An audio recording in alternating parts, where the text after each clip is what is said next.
Hello everyone.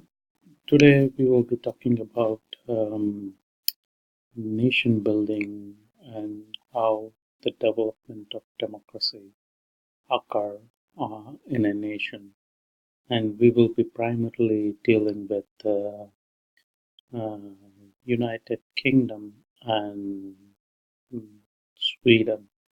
I would be very honest that the attention will be more on UK compared to Sweden because UK is considered as a prototype or an ideal uh, uh, way of nation building and the development of democracy.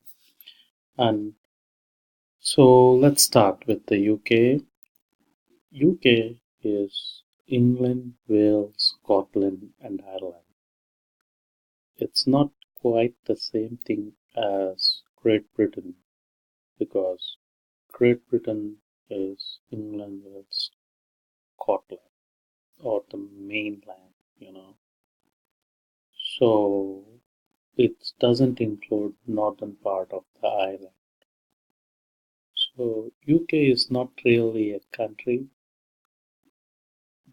So for the purpose of this class, you can use the word Great Britain and UK interchangeably, but don't use these words when you're particularly referring to England or when you're trying to referring to only Northern Ireland. So that's just the more caveat you should be aware of. But for this purpose of this class, you can use UK, Great Britain interchangeably. So with that background, let's begin. Why is the UK is one of the early nation formation uh, country occurring? So there were kingdoms in the Western European countries. Why is the nation building occurred in UK? What's the one thing which contributed to the nation building in UK? One of the first thing is the print vernacular. So if you see the Western Europe, most of the educated spoke Latin. So they would read and write in Latin, and wouldn't be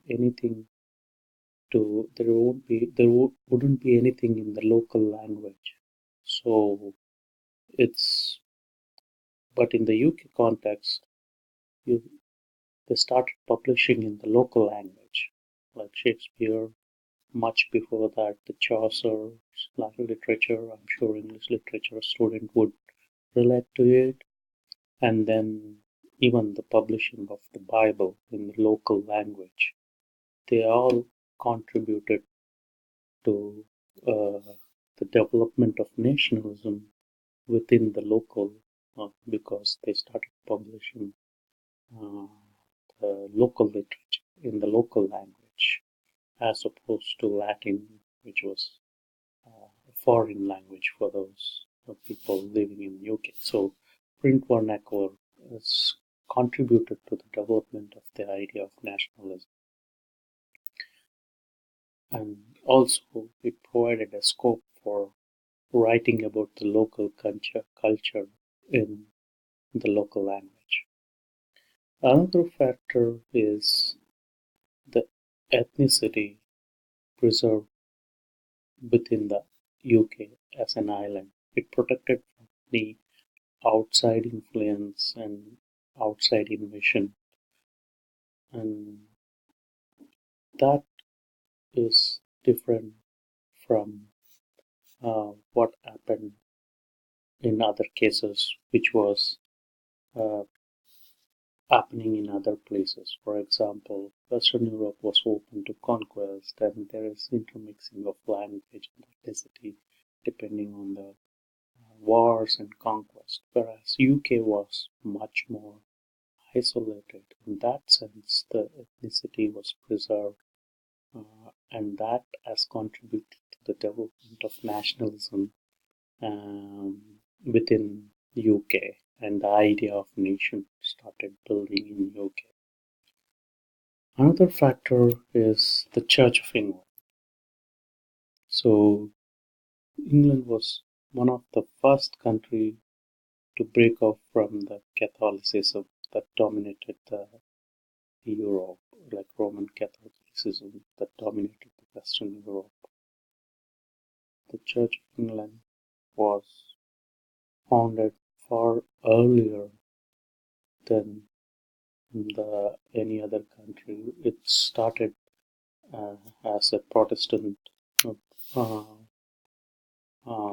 Protestantism, and so English Church or Church of England was the first thing to start the Protestantism, and the head of the Church of England was the monarch, you know, uh, and he always had an identity that's somewhat apart from the Catholicism, where you look,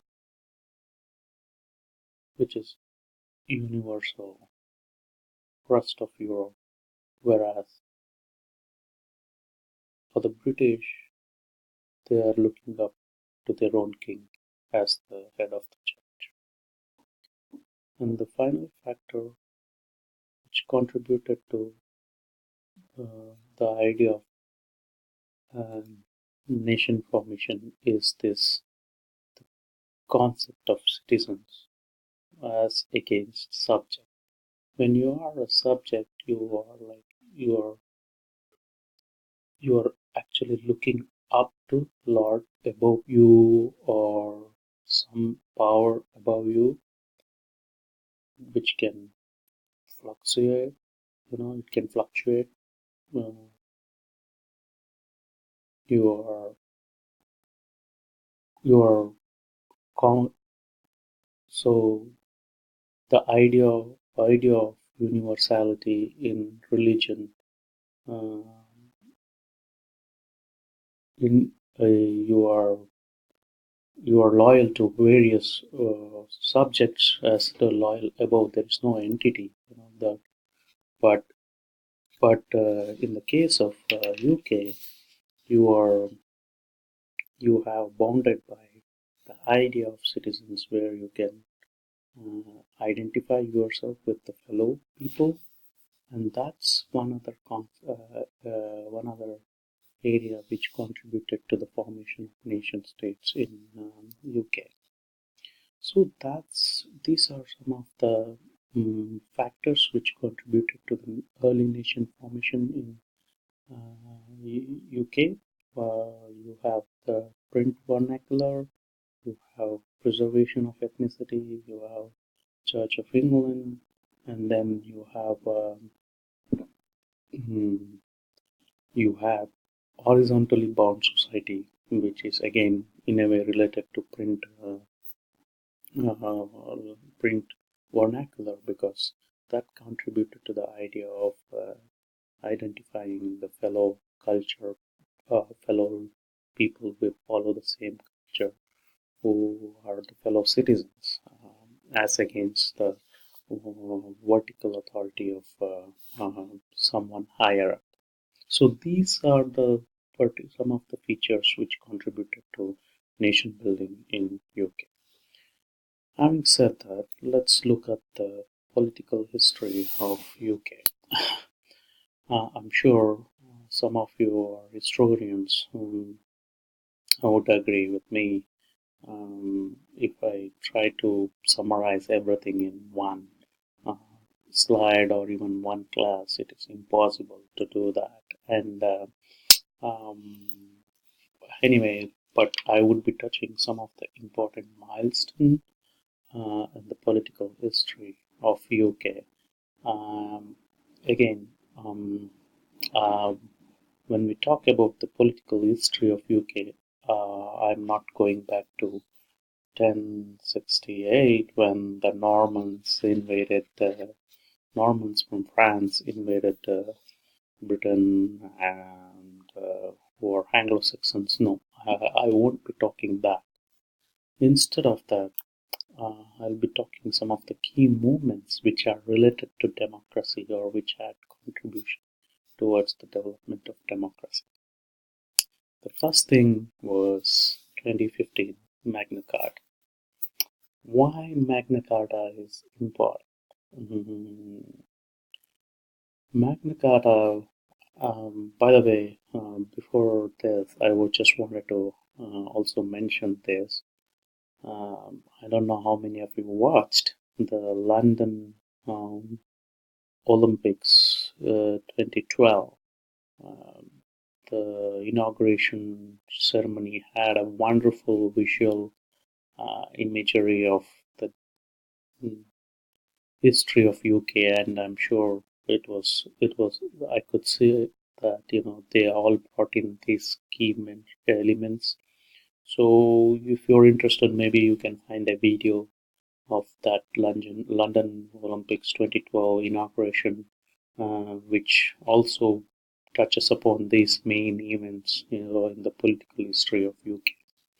Okay, let's start. Let me come back to this. So why 2012 Magna Carta was important in terms of nation formation in UK and also for the formation of democracy in UK.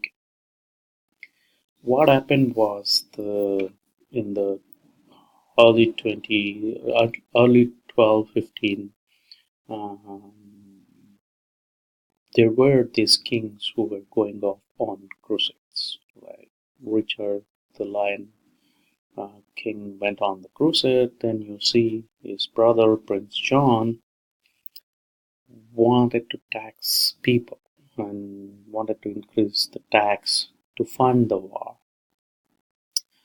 but he encountered opposition from the nobles, like who were not willing to pay the tax. So then the next thing we see is the king entered into a contract with these nobles who wanted to have a say how this tax is going to be used.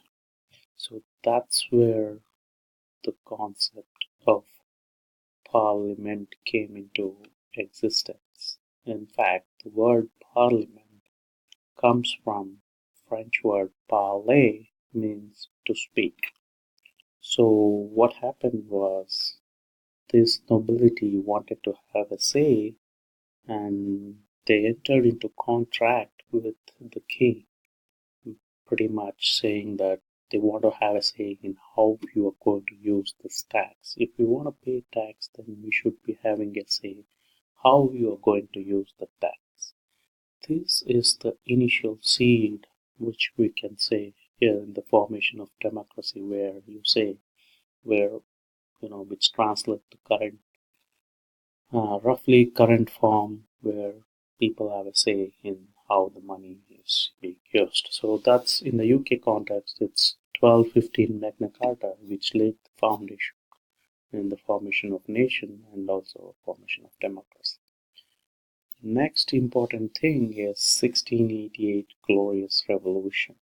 So the Glorious Revolution brought in Parliament gave more power to Parliament, and it also provided more control for the Parliament over monarchy, because you see at a certain time in Europe, UK history, there is this Catholic prince who was about to come in line for succession, and people decided to throw him over and invite William of Orange from Netherlands to become a monarch, to succeed, to stop the Catholic prince to take the throne. So next thing we see is we have William of Orange from Netherlands becoming monarch of Britain, and that resulted in the end of monarchy, in the sense